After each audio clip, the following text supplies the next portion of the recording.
आज हम पढ़ेंगे DBS के इंटर कॉलेज के कक्षा 12 के समाजशास्त्र विषय के अंतर्गत वर्ण तथा जाति में अंतर,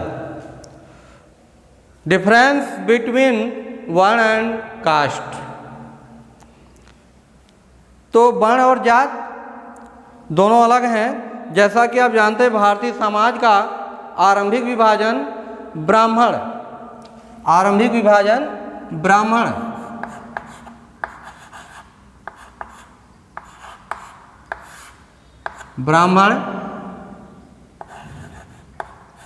क्षत्रिय, वैश्य और शूद्र।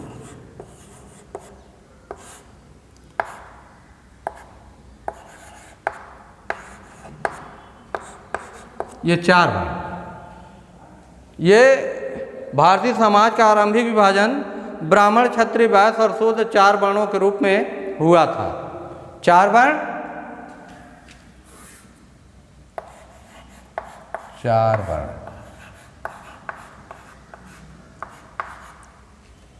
और यह समाज का एक कार्यात्मक विभाजन था जिसमें व्यक्ति के गुणों, योग्यता और स्वभाव के आधार पर उसके वर्ण का निर्धारण किया जाता था। गुण और स्वभाव में परिवर्तन हो जाने पर उसके वर्ण की सदस्यता में भी परिवर्तन संभव था। इस आधार पर वर्ण तथा जाति की भिन्नता को निम्नांकित अनेक आधारों पर अलग किया जा सकता है या अलग अलग समझा जा सकता है। पहला, वर्ण विभाजन का आधार व्यक्ति के गुण, कर्म। वर्ण का जो आधार है वह व्यक्ति के गुण और कर्म से है, जबकि जाति की सदस्यता व्यक्ति को केवल अपने जन्म अथवा वंश से प्राप्त होती है। ब्राह्मण पूजा पाठ करने लगे, ब्राह्मण कहला गए। समाज सेवा, देश की सेवा करने लगे, क्षत्रिय कहला गए। व्यापार करने लगे, पशुपालन का कार्य करने लगे, वैश्य कहला गए। लेकिन जो जाति व्यवस्था मिलती है यह व्यक्ति को उसके जन्म से मिलती है या उसके वंश से ही मिलती है। दूसरी पॉइंट है, वर्ण व्यवस्था चार प्रमुख व्यावसायिक समूहों में विभाजन से संबंधित है। वर्ण व्यवस्था केवल चार समूह हैं, ब्राह्मण, क्षत्रिय, वैश्य और शूद्र, जबकि जाति व्यवस्था के अंतर्गत हजारों जातियां और अनेक उपजातियां उनकी पाई जाती। अगला, वर्ण व्यवस्था भारत का वैदिक काल में ही विकसित हो चुकी थी। ये जो वर्ण व्यवस्था है इसका विकास पूर्ण रूप से वैदिक काल में ही हो चुका था, जबकि जातियों का विभाजन बौद्ध और जैन धर्मों के पतन के बाद, बौद्ध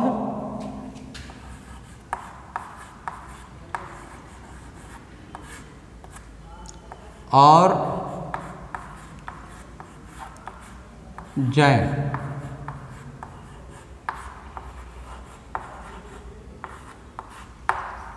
जात व्यवस्था का जो है विकसित होना, वह बौद्ध और जैन धर्म के पतन के बाद जात व्यवस्था का विकास हुआ।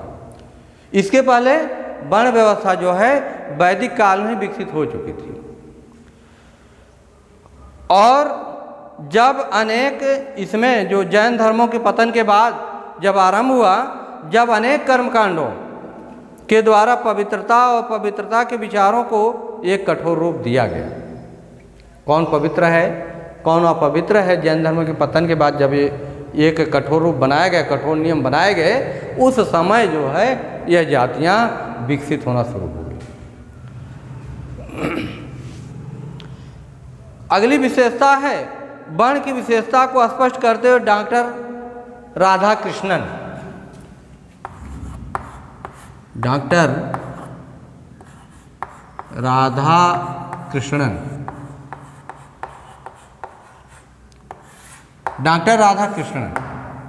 इन्होंने लिखा कि जन्म के समय प्रत्येक व्यक्ति अपवित्र होता है, जन्म जाते शूद्र, अर्थात जन्म के समय सभी व्यक्ति क्या होते हैं?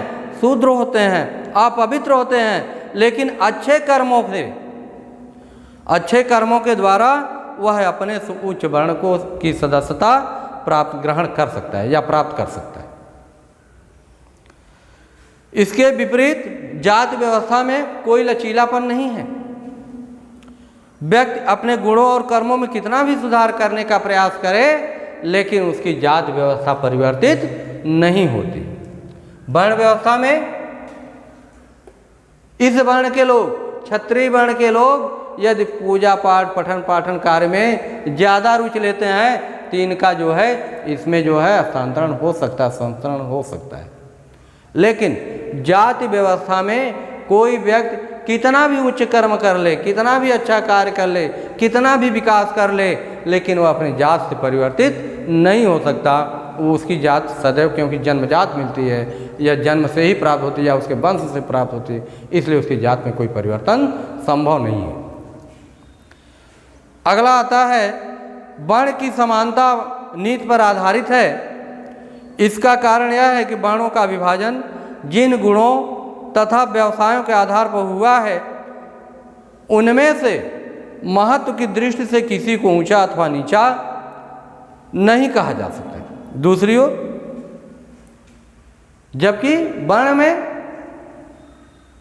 उनके कर्मों के आधार पर उन्हें ऊंचा अथवा नीचा नहीं कहा जा सकता, लेकिन जातियों में, विभिन्न जातियों के अधिकारों में एक स्पष्ट विभेद देखने को समाज में कभी कभी मिलता है। और अगला पॉइंट है वर्ण व्यवस्था का मुख्य संबंध व्यक्ति को अपने व्यवसायिक कर्तव्यों का बोध करके विशेषीकरण की प्रक्रिया को प्रोत्साहन देना था। इनका क्या कर्तव्य है, इनका क्या कर्तव्य है, इनका कौन सा कर्तव्य है और इनका कौन सा कर्तव्य, इन चार वर्णों का कौन सा कर्तव्य, कौन कौन से कर्तव्य हैं, यह उनको बोध करा के उन्हें विशेषीकरण करना था। लेकिन जाति व्यवस्था में दूसरी ओर जाति व्यवस्था विवाह, खान पान, व्यवसाय तथा सामाजिक संपर्क से के प्रतिबंधों पर अधिक बल देकर केवल जातियों की पृथकता को प्रोत्साहन देने पर आधारित रही है। अगला पॉइंट आता है आपका जाति व्यवस्था की उत्पत्ति।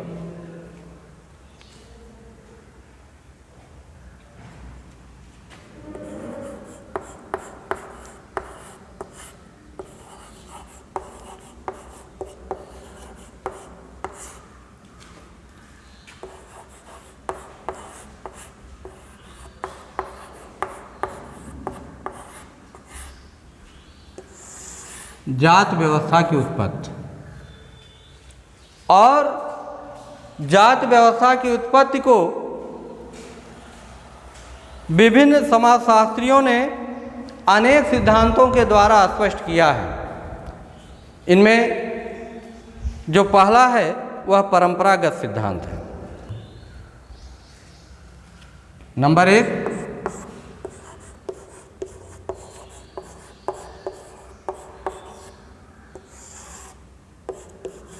परंपरागत सिद्धांत।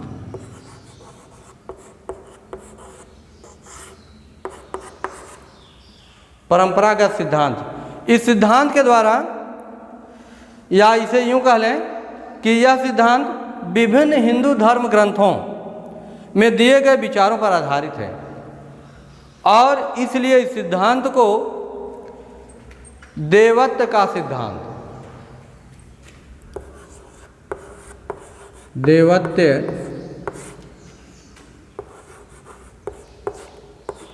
का सिद्धांत, देवत्व का सिद्धांत भी कहा जाता है।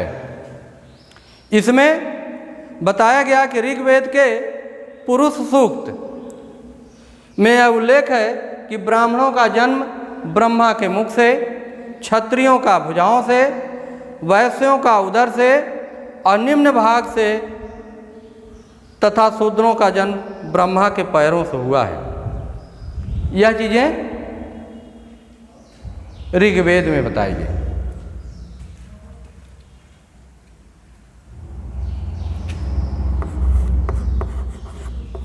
ऋग्वेद।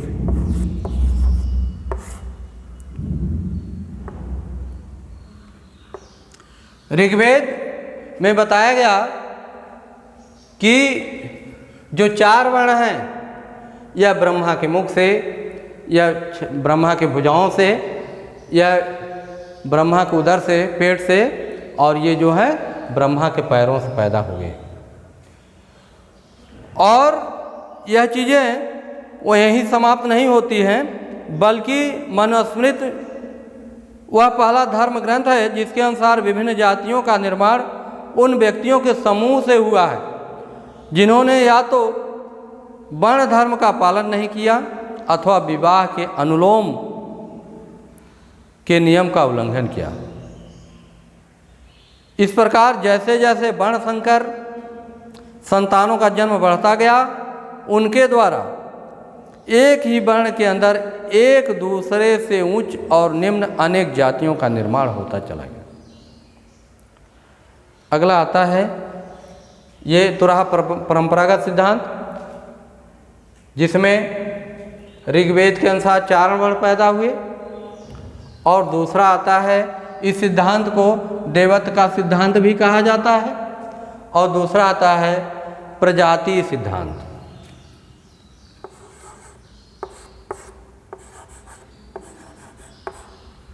प्रजातीय सिद्धांत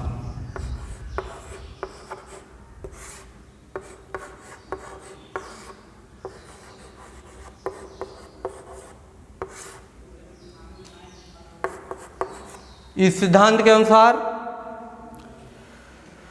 हर्बर्ट रिजले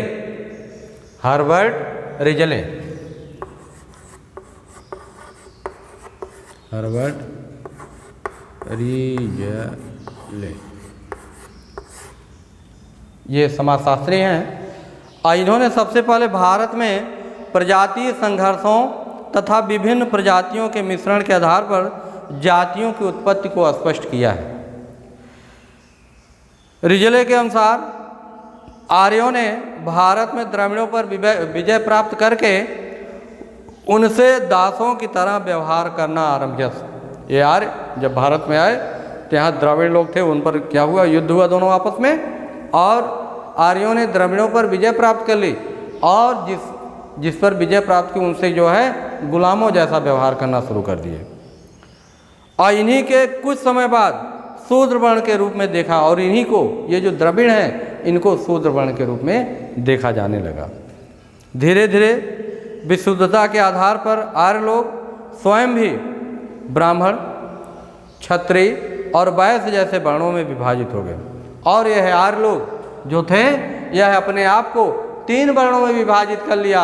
इसमें से नंबर 1 ब्राह्मण, दूसरा क्षत्रिय और वैश्य। ये आर्यों की संतान कहे, इस सिद्धांत के अनुसार ये आर्यों की संतान है, ब्राह्मण, क्षत्रिय और वैश्य। जबकि इनको इस सिद्धांत प्रजातीय सिद्धांत के अनुसार शूद्र को द्रविड़ का संतान माना गया। अगला है व्यावसायिक सिद्धांत। तीसरा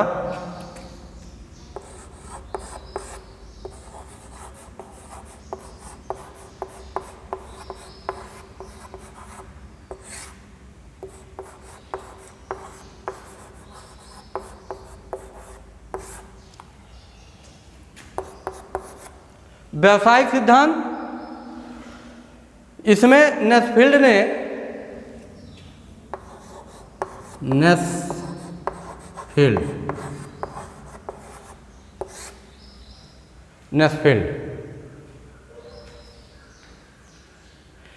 इसमें उन्होंने बताया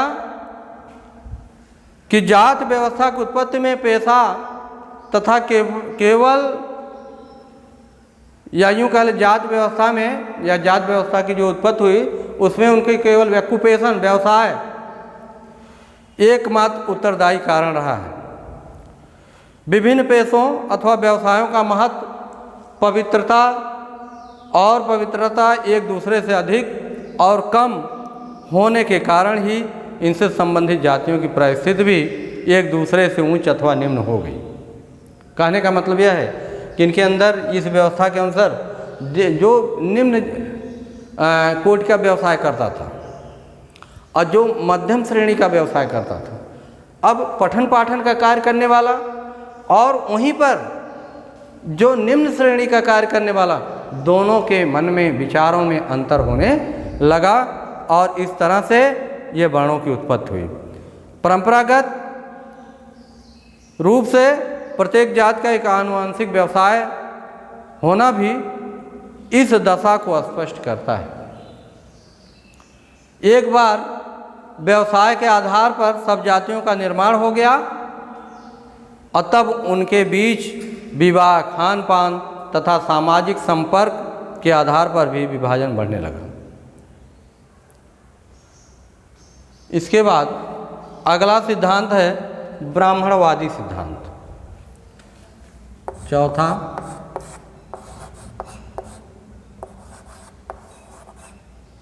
ब्राह्मणवादी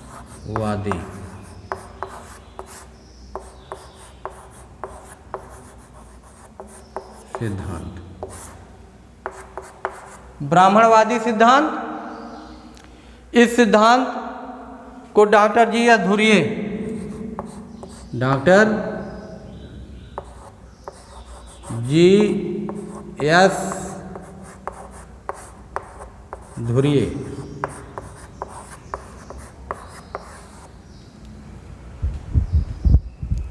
ने इस विभाजन को स्वीकार करने के बाद यह निष्कर्ष दिया कि भारत में जाति व्यवस्था की उत्पत्ति ब्राह्मणों की एक चतुर और सुनियोजित योजना का परिणाम है।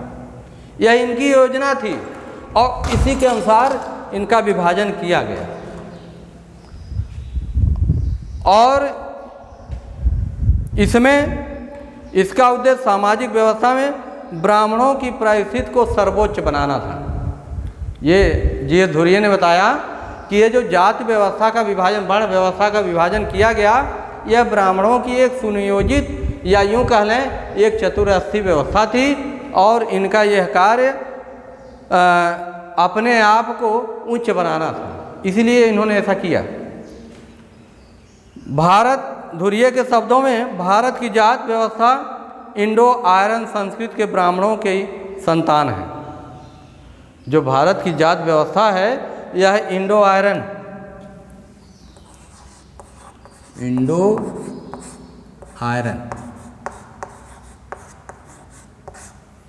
इन्हीं की संतान है ये।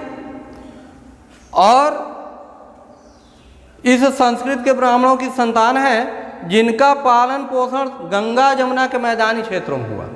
ये जो ब्राह्मण हैं ये इनका पालन पोषण गंगा जमुना के मैदानी क्षेत्रों में हुआ है और यह सिद्धांत धीरे धीरे इन्हीं मैदानी क्षेत्रों से ये दूसरे भागों में चले गए। और इस सिद्धांत की सबसे मुख्य कमी यह है कि यह एक नियोजित योजना के आधार पर इतनी व्यापक संस्था को विकसित करना बहुत प्रतीत होता है। और लास्ट आता है आपका धार्मिक सिद्धांत, पांचवा।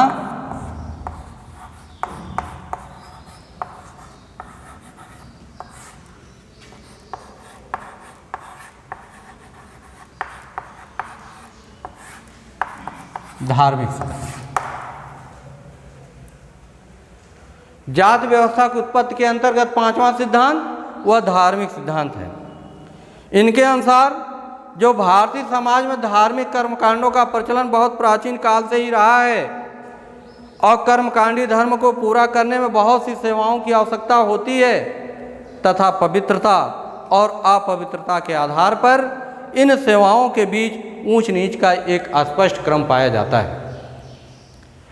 पवित्रता और अपवित्रता के आधार पर ही ब्राह्मण, क्षत्रिय, वैश्य और शूद्र जातियों का रंग क्रमशः इन जातियों का रंग भी बताया गया और वह है सफ़ेद, लाल, पीला और काला।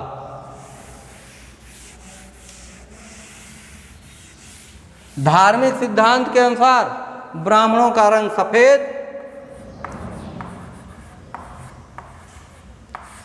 क्षत्रिय का रंग जो है लाल वैश्य का पीला और शूद्र का जो है काला बताया गया। यह जो है यह व्यवस्था जाति व्यवस्था की उत्पत्ति के सिद्धांत के अंतर्गत जो 5वीं पॉइंट है धार्मिक सिद्धांत, इसके अनुसार यह बताया गया कि ये जो 4 वर्ण हैं इनके रंग भी अलग अलग हैं। ब्राह्मण का रंग सफ़ेद, क्षत्रिय का रंग लाल, वैश्य का रंग पीला और शूद्र का रंग काला बताया गया। और इसी आधार पर इनके बीच कर्मकांडों की पवित्रता और पवित्रता चलती रही और बीच में उच्चता और निम्नता के क्रम भी स्पष्ट कर दिए गए।